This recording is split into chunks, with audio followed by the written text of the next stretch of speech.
Hi everybody, in this video we are going to continue talking about slope-intercept form and be able to write the equation from a graph and from 2 points on a line. Okay, so let's look at this first one. These are more word problem-y. So it says, write the equation of a line in slope-intercept form that has a slope of -3 and goes through the point 0, -4, then graph the function. Okay, so let's remember our slope-intercept form is y is equal to mx plus b. I need the slope and I need the y-intercept. So it tells me, hey, the slope is -3. So that's pretty easy. My m value is -3.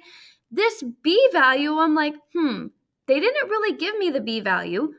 But technically they did, because isn't 0 any number on the y-axis? So really, this -4 is my b value. So they gave me my slope, they gave me my b value. I can rewrite this in the equation, y is equal to -3x minus 4. And now we can go ahead and graph it. Start at your b value, -4 at the y-axis. Then you are going to do your rise over run. I'm going down 3 to the right 1, which is off my graph. So I can do the opposite and go up 3 to the left 1, up 3 to the left 1, and then I can do that until I have enough points, connect those points, and then I have graphed my function.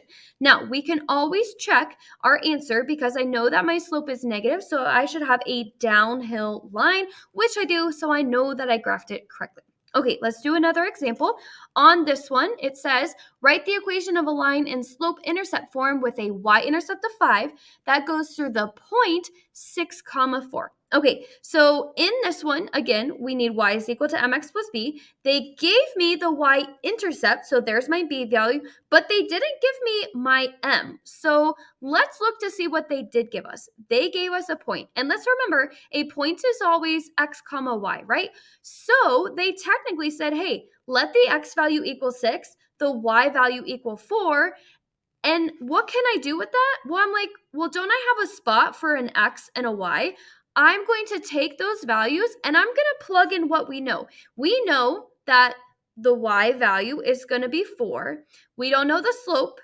We know the x value is 6, and we know the b value is 5. So really, all I'm going to do is solve this equation for m to see what I get. So I've plugged in what I know. I have to subtract the 5 first. So I'm going to subtract 5 from both sides. That will cancel on the right. It'll give me -1 on the left.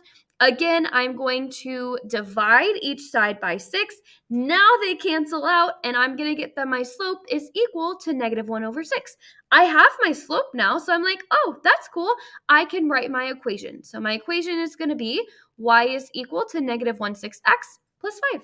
So when they give you just a point, remember, you can always plug it into your equation and solve for whatever you are missing. Okay, last one, write the equation of the line in slope-intercept form. We're going backwards here, but they gave us our line. I'm going to go to the graph where it crosses the y-intercept. It crosses right here at 4. So I know my b value is 4.